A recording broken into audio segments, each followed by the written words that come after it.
Bene. Hello, everyone. Welcome to my second panel for today and the 10,000th one for you all. I'm very happy to see you here on this stage in live show one. How is the level of energy? Dear God, it's a great day. Fantastic. So, before jumping into our special panel about rethinking sustainability with fantastic speakers, I would love you to welcome on stage some of the most talented startups that I want to introduce you here today. So, I'm happy to introduce on stage Aura System. Welcome. Have a nice speech. Allora, hello everyone. I am Pietro Carloni of Aura System. We develop what are called breathing green walls. These are green walls made of plants, real plants, but they actually are an air purification system. It's a natural air purification system. So behind our green walls, there is a fan system, and we force the air to go through the plants and the filter. The air that comes out, it's naturally purified, and it's also cooler, it's fresher. So we were born to reduce the use of air conditioning. Air conditioning is actually the most energy consuming and environmentally not friendly system in buildings. And we were born to bring back nature in the cities and also to give a function to what are just now aesthetics green walls. It is easier if you come see the product at our stand. We are at D25. You can feel the cool air, the fresh air. And we were born also to bring people back to the offices because smart working is cool, but going back to live and collaborate together and work together, it's also very important for the future. I have still 1 minute, so I would like to ask the people if I bet everyone here maybe sometimes feels that the air is consumed even in events like this. So our products are very modular, so they're very easy and quick to install. We're able to do also stands at expos. We are also working on developing an app. We are now B2B, but we're going into the B2C sector. So we're developing products for the private consumer. So they're going to be smaller. They're not just going to be a big wall. We're thinking about products that can be also on your desk. You're going to also be able to monitor your air quality indoor. And it's basically going to be like walking in the park and smelling some fresh natural air, but it's going to be inside your house. Thank you. Well done, Aura. Congrats. Very well done. So I'm welcoming on stage Linky Innovation. We have Linky. Hopefully, Linky. Oui? Please, Linky. We have no time. So we go with my link. So Linky, you can grab your thing now, please. Move. My link. Grazie. Can go? Good afternoon, everyone. Every year, billions of business cards are printed and shared. The problem is that most of them ended up in the trash. But what if could be a better and more sustainable way to network? I'm Andrea Ambrosio, founder of MyLink, a startup on a mission to rethink how people contact. My digital business card replaces papers and plastic cards with a fully digital solution. This is what it looks like. Basically, is a pass where you can add on your Google or Apple wallet, and with that, people they can scan it and get in contact. Just a second, sorry. Some company like Allianz and Findomestic are already using our solution to manage their team's business cards centrally. And with that, with our solution, they can save time, cost, and thousands of printed cards printed every year.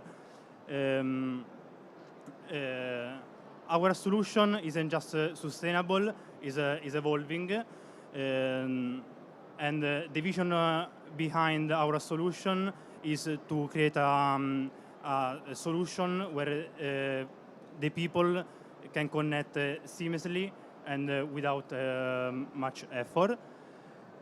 We'll be happy to meet you at stand B20 to show you how my link can improve your networking in a modern and sustainable way. Thank you for your attention. Thank you so much, my link. So it's now the turn for Link Innovation. Welcome on stage, team. We're very eager to listen to you.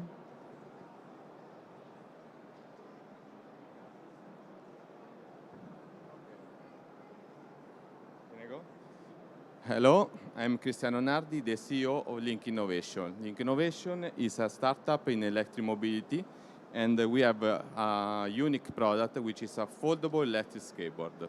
And I will show you.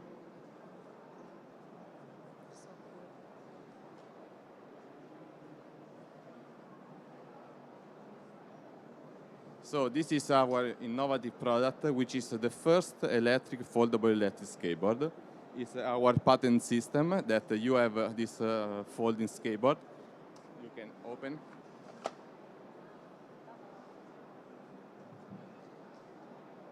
And with this remote control, you can accelerate and brake. It has 20 kilometers of autonomy, and it reaches 35 kilometers per hour. So it's an alternative solution of electric bike scooter, which is extremely portable without any limits of dimension, and it's very light, only 6 kilos, and you can bring also in airplane because our battery is a certificate. So it's an innovative solution. We are already in the market. We are selling especially in the United States, and it's a very fun solution to move around the city. It's a remote control, and you can go everywhere. Thank you so much. Thank you so much. That's so cool to see. Thank you, Link Innovation. So cool. Maybe useful also in these events to go around in the area. Is maybe Net Zero in sight with that already? No, I'm happy because it means you are having business meetings. So I'm more than happy about that. Big Wave? Perfetto. Welcome on stage, Big Wave. Hello, I'm Francesca from the Big Wave, a Sardinian company that joins technology with culture and sustainability, thanks to a platform, a special platform called Fenicio, that can turn physical spaces into digital ecosystems in real time. We work with accessibility and sustainability thanks to our special technology that includes IoT, sensors, AI, and also digital twin. Our platform can also provide tourist information about the site, but also can monitor visitor flows.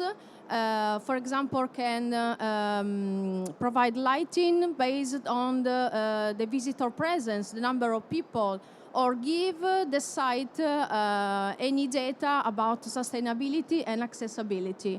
Now we are ready to scale internationally, and we are already working with more than 100 municipalities in Italy and also abroad. And we are now ready to create new links thanks to a network like SMAUT today. And we hope we can catch your interest.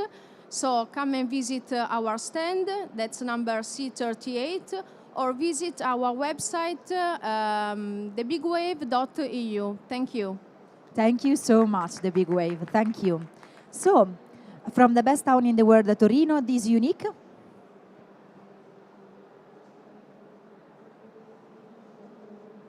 Hi, everyone. Sorry. Okay.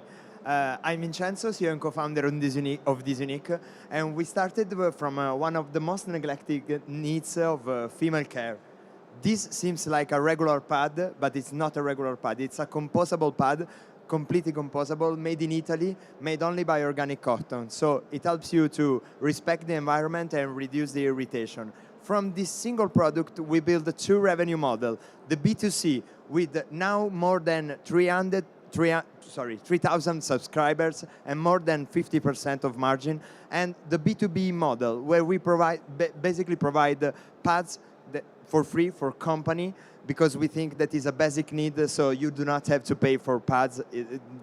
companies, offices, and municipalities, they need to give it for you for free. And now we have more than 230 customers in Italy on the B2B side. At this point, we are close to 1 million of ARR combined between B2B and B2C. We have 100% retention rate on the B2B side, and we are really close to the next step. We are combining an health platform where you can start from the product, arrive to the prevention, to the gynecological side, and being linked with the doctor, with the right gynecological support, and the right doctor for your needs. At this point, we're raising a round, but we think that our startup is sustainable also thanks for our customer. Sorry, I'm going around because I'm a little bit confused, but I think you already take the point. We are expanding in Europe. We are looking for investor, for partnership, and we can't wait you for understand C45. Thank you. Thank you, Vince. Thank you so much. It's totally okay to be confused. Today is a hectic day, so it's totally fine. Do we have the 2B founders here? Welcome on stage. Happy to listen to your pitch. Hi everyone, I'm Fabrizio from 2B. We are an Italian innovative company with a clear mission. We want to turn every light here as a source of data and information. In fact, we believe that light can not only illuminate, it can inspire, it can guide, and it can give us data. Today, a single light can sense temperature, CO2, presence, and now it can give you a poor connectivity. Picture this. In a museum, the same light that illuminates a masterpiece, it can give its stories on your phone.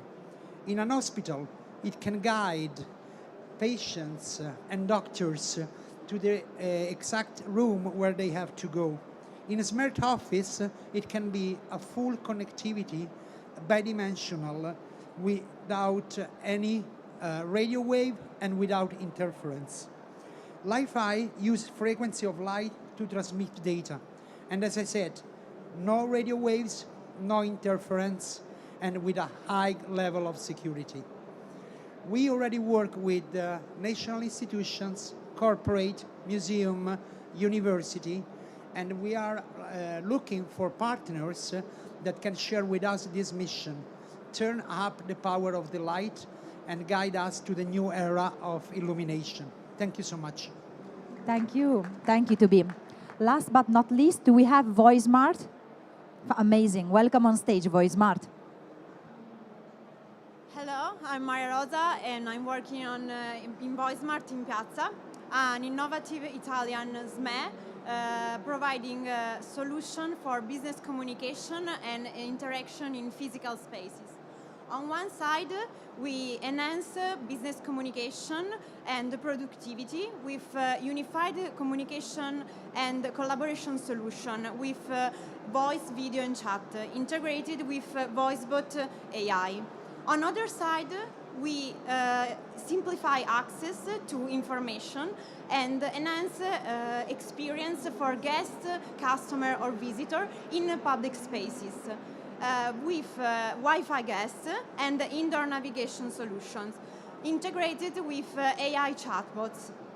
We have a consolidated experience in the market with collaborating with the main telco operators in Italy, and we served a lot of industry from hospital, public administration, municipalities, airports, and wherever it's necessary to connect people, spaces and information to create value.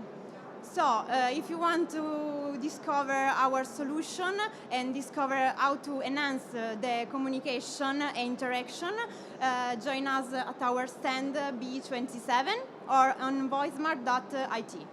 Thank you very much. Thank you very much, VoiceSmart. So now we are ready to jump into our panel today. The topic we are going to cover in the following 40-45 minutes is Rethinking Sustainability, Innovation and Open Collaboration. So I'm more than happy to welcome on stage Giulia Galbiati from 360 Capital Partners. Thank you. Then I'm having with me Giampaolo Manzolini from Fondazione Nest. You can clap, of course. And then you can have also Timothy Connell from Age Farm Institute. And last but not least, Marco Lucisano from the Research Institute of Sweden. Welcome, dear speakers. Welcome on stage. So, now I'm also having a very comfortable seat as well. I couldn't enjoy our conversation more. Welcome here. So, we can start, if you want, by the most important question, which is, who are you and why are you talking about sustainability here with us today in this SMAU afternoon? So if we want to start from Giulia. Okay. Hi everyone, I'm Giulia Galbiati, VC professional at 360 Capital. I'm here now in order to give an overview from an investor perspective in climate tech. Hello everyone, my name is Giampaolo Manzolini, professor at Politecnico di Milano and member of Fondazione Nest, which is a joint public-private partnership on energy. And I've been working on renewable technologies or sustainable technologies since 20 years. So that's why I try to take it to the market. Hello, I'm Timothy O'Connell. I'm the Director of Startups and Innovation at Age Farm. I'm also Professor of Entrepreneurship at the University of Bologna and also Age Farm College. And hello, everybody. My name is Marco Lucisano. I'm the head of the built environment at RISE, which is Research Institutes of Sweden. It's the Swedish government research institute. Thank you very much. So I'm more than happy that even though this day was pretty hectic, we still remember who we are and who are we working for. So that's not bad. Starting from Giulia Galbiati from 360 Capital Partners. Giulia, would you love to tell us more about 360? And in particular, would you love to go in deep about your strategy regarding the climate tech sector? Thank you. 360 Capital is a VC firm investing in Europe. We target initiatives from pre-seed until Series B, meaning that we put as an initial ticket from 500k euros up to 10 million, plus potential for loans. We have been around since 1997, and we currently manage more than 600 million euros in assets, of course. I would say that part of the investment strategy of 360 Capital is consists of three verticals. The first one is the digital vertical. The second one is the deep tech one. And the most recent one is the climate tech. We decided to launch the first climate tech fund back in 2020. It was a kind of experiment, you know. It was a 26 million euros fund targeting Series A and Series B initiatives in Europe according to three main pillars, which were energy transition, circular economy, and smart infrastructure / urban sustainability. So, as I said, it was a test because we wanted to understand if this strategy could be successful, also in terms of financial returns, of course. The only and anchor investor was A2A, the multi-utility company, which is a leader in Italy. So, after 5 years, the multiple is like 2.2x, so it was a really successful and validated strategy. So we decided to replicate the same, but on a larger scale. So last year we launched the successor fund, 360 Live 2, which is a 200 million euros fund targeting initiatives in Europe, Series A and Series B, according to the same three pillars. Now the fund is open not only to A2A, but there are like many other LPs, institutionals, family office, and a lot of corporates, such as, for example, Denora, that join A2A. I would say that our approach is unique in the sense that we invest both hardware and software, meaning that in our view, if we have a look at the global sustainability agenda and the net zero targets to be reached by 2050, basically, we don't think that it's gonna happen unless we really invest in something disruptive, like new technologies combining hardware and software. So that's our approach. We also can do that because we leverage the expertise of our corporate LPs. So if you have a look at the LP base of 360 Capital, I would say that almost 30% consists of corporate LPs. So we have ITA-Italian, De Nora, Brembo, and Honda, many others that have invested in our funds. They do that because for them it's a way of doing open innovation in practice by making a profit out of it. So what they do is that on one end, they use us in the sense that they leverage the scouting capabilities of 360 in order to explore the markets and to find the right deal flow for the areas that are more strategic for them. While on the other end, they really collaborate with our portfolio companies by, for example, exploring different collaboration opportunities, such as POCs, commercial partnerships, joint ventures, or even acquisitions sometimes. So that's actually what we do. Finally, I would say very important is that all of our funds are at least Article 8 or Article 9, meaning that we really require our companies, our portfolio companies, to consider sustainability not only as a check the box, but rather as a really driver for value creation. So we provide them with trainings, we provide them with action plans, because we really want to shape the mindset of the next generation companies, in the sense that they will consider sustainability as something really important and part of the DNA from day one.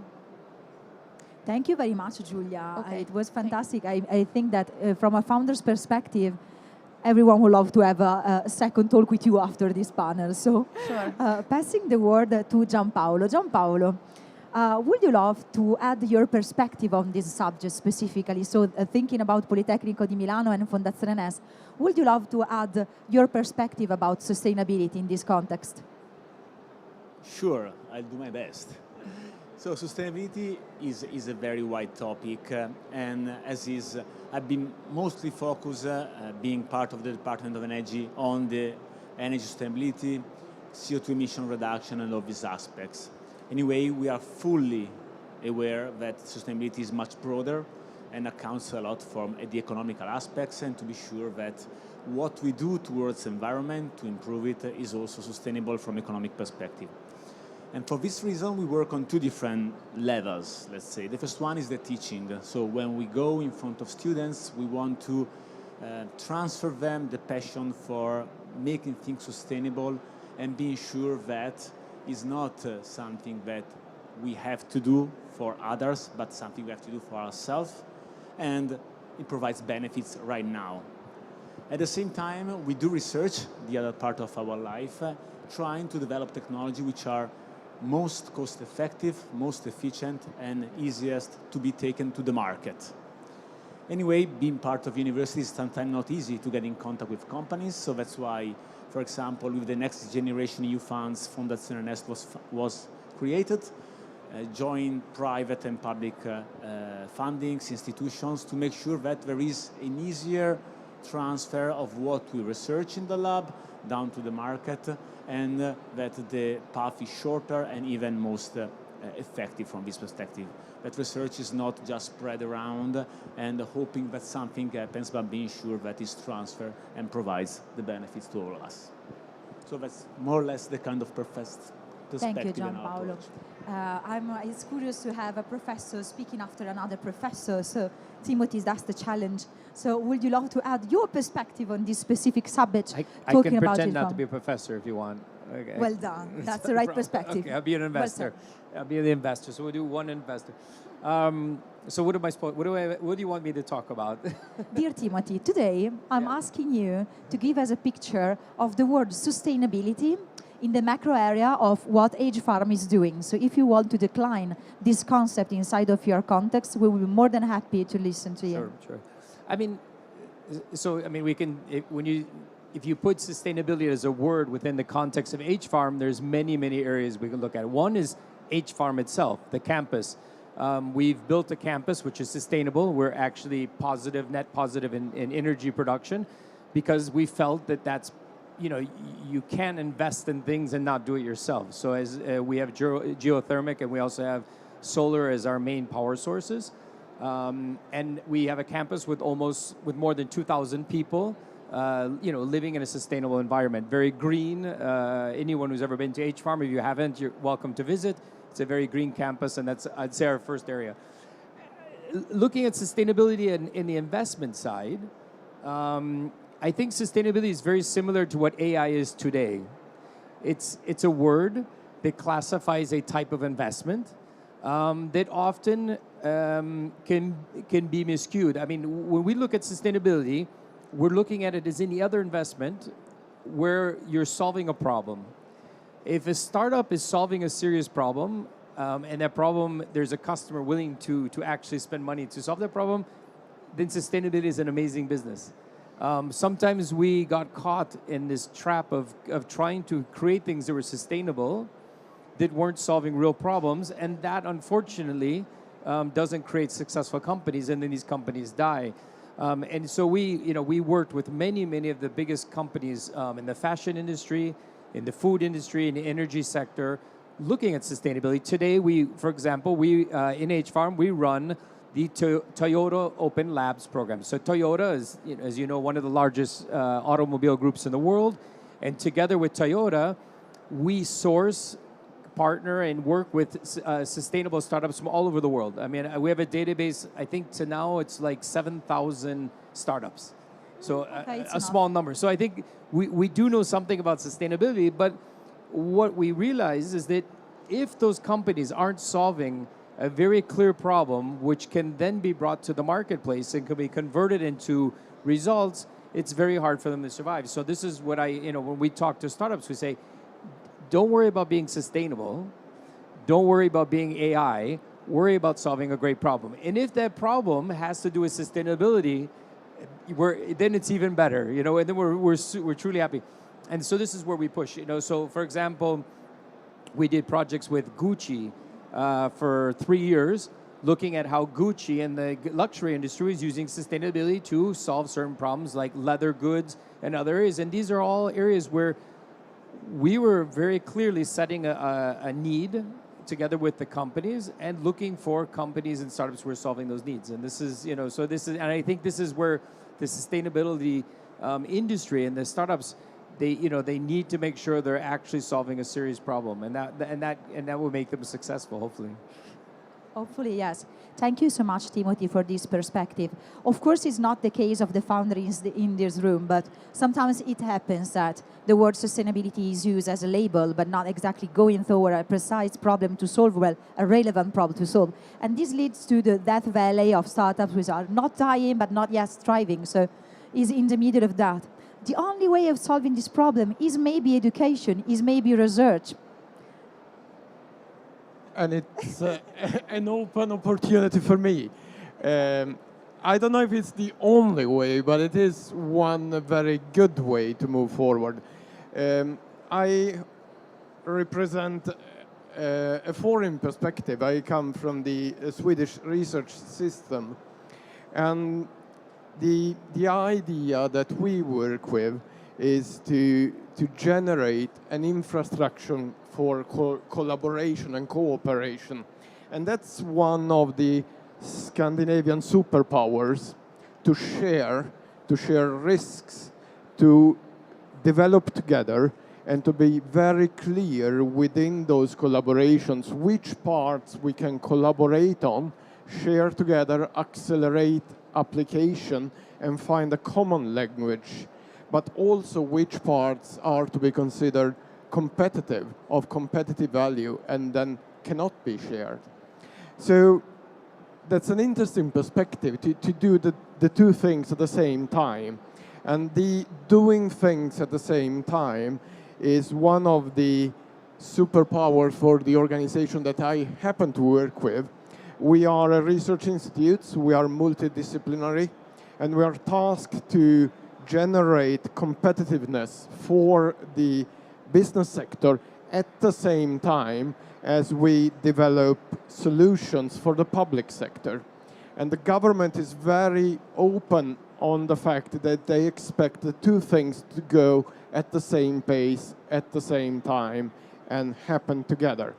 Also, it's interesting that we were built as an incorporated for-profit company and that we are owned by the Department of Finance, not the Department of Research. And the reason for that is that the expectations that development should make sense in society quickly is one key to accelerate sustainability development and to link it to solving real problems. Thank you so much, Marco. I want to come back to the real problem thing, and I'm asking you that, starting from Giulia, if you want, of course, to respect this order once more. So I would love to know, for the people listening to you right now in this audience, but also I'm thinking about those that are going to listen this content and look at this content in the future. So which is the best way to get in contact with you and to establish a good collaboration with your specific entities? So how can we reach out to you in the properest way? And after that, I would love to ask you if you have any tips you would love to give to those founders out there looking at your precise institution, and just maybe you have something to share. As Marco said, this is a very specialty from Northern Europe, and I am to agree, of course. And so, Giulia, how can we interact with 360? How can we knock at your door, actually? Sure. So, as a startup, I would recommend you to reach out all the time via LinkedIn or by submitting your deck on our website. In addition to this, I have to say that as 360 Capital, we are always present in all the ecosystem events, such as Italian Tech Week, or also abroad, in Europe, like Slash. You can always find us. So really don't hesitate and reach out via all the different channels. If you're a corporate instead, and you want to collaborate with us, it could be really interesting to have just also an initial discussion to understand and explore potentially collaboration opportunities. So in that case, I would recommend, again, to reach out via LinkedIn to me, for example, or to my colleagues, and to find us at the different ecosystem events. Very well said. Thank you, Giulia. I'm covering two aspects now. Politecnico Milano, we have one entry point, which is for the corporate. We have a corporate office, so corporate can get in contact, and it's the office that will search inside the Polytechnical competences who is the best person to get in contact with and who is where the competencies are. At the same time, going to Fondazione Nest, that was created because it has a much broader competence. So there are around 14 universities with many labs, many capabilities, and having one entry institution with just 4 or 5 people right now, it's easier because people can just go there, and then the Fondazione will take care to point to the right research lab, research group, or activity that can support the needs of the SME or the corporate of the startup, whatever. So that really the bridging between the research and the companies led to the creation of this Fondazione, because sometimes it's very difficult to match between the research and the needs. And this is a way which should help and should make things easier. Thank you so much, Gianpaolo. Timothy. H-Farm is easy. You can reach us through multiple channels. Startups usually through the Startup Center, which is the area that I'm the director of. We have a direct channel. We have events every month. So we're inviting startups every month to come in to present and usually there's themes. For example, next week the theme is sports tech. Sustainability is always a theme that comes up, so you'll see it, I'm sure, soon. I think the other area is just to keep track on social media or other activities, what events or what themes we're currently investing in. We're launching a program right now in DLT, distributed ledger technology and blockchain. Obviously, sustainability could be a huge area within that sector. So if somebody is working on obviously on something quite niche, but somebody's working on DLT and sustainability, this is a super interesting topic for us. So these are areas that we're always looking at. Suggestions. I think that today sustainability has become a extremely important area of development that's sitting at the heart of almost every industry we're working in. So we, like I said, we're working in mobility, health tech, medical, education, almost every industry we work in where we're investing in startups, sustainability is an element, it's important. So I think that any startup who's serious about what they're doing should be looking at a sustainable way to do that. Obviously, this is becoming a bit of a problem with AI because it's very hard to be sustainable when you're using a lot of AI technology because of the amount of energy you're using. So I think that this is something that we need to be conscious of, and we have to figure out if the use of AI is generating a sufficient amount of value to justify the amount of energy that you're using. Because I mean, I don't think it's always the case. So we need to look into that, and I think that's important. I think also as a professor, I'm always conscious of this. I say as an entrepreneur, we always have to take a look at a broader picture of what we're doing and figuring out what is the impact not only on our startup and in the industry, but an impact also on the environment. Thank you, Timothy. Well, you opened very wide question regarding the conflict between sustainability and AI. Maybe one just panel is not enough to cover this kind of topic. Still, this is a relevant point that maybe we can suggest the founder to consider when they are writing their pitch deck in order to send them to 360. So remind that these kind of aspects are seriously taken in consideration and put it on the balance of what is right, what is not, what is valuable, what is not, which is always an open question, by the way. And we will come back on that later. Marco. Well, a suggestion, try to focus on the next step. And when focusing on the next step, try to associate with an ecosystem that can catalyze the next step and help and accelerate or scale the impact that you want to do. And as of getting in contact with us, depending on where you are on your development scale, it could be through large-scale European-based projects where you are designing for a European perspective and using the continental ecosystem. But it could also be using one of the many test infrastructures that are open and available for everyone to develop, to demonstrate, or to test solutions. So those would be maybe my two best starting points. Thank you, Marco. And I think that also we have a good percentage of startups coming from abroad, and maybe they're also interested in setting something up in Sweden. So if you have one last very quick tip about how to practical consider moving or expanding the business to Sweden, I would be more than happy to listen to that. Well, Sweden is a very dynamic innovation system. So the tip would be reach out and get into the system by asking and by visiting.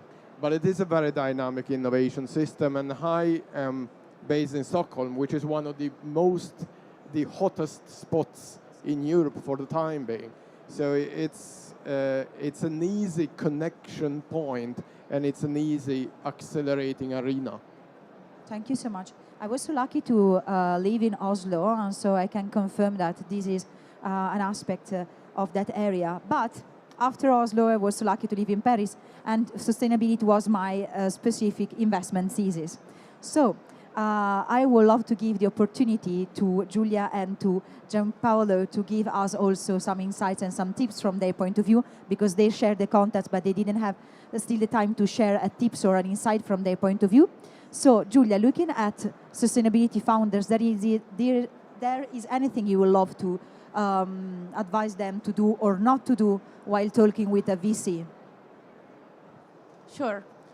So, as an advice, I will tell all the founders not to present and consider sustainability as a check the box, but as I said before, rather as a driver for value creation. So especially if you consider like circular economy solutions that can really lower your cost, or other kind of sustainability solutions, if well integrated in your business plan, in your business model, can really help you make more profits.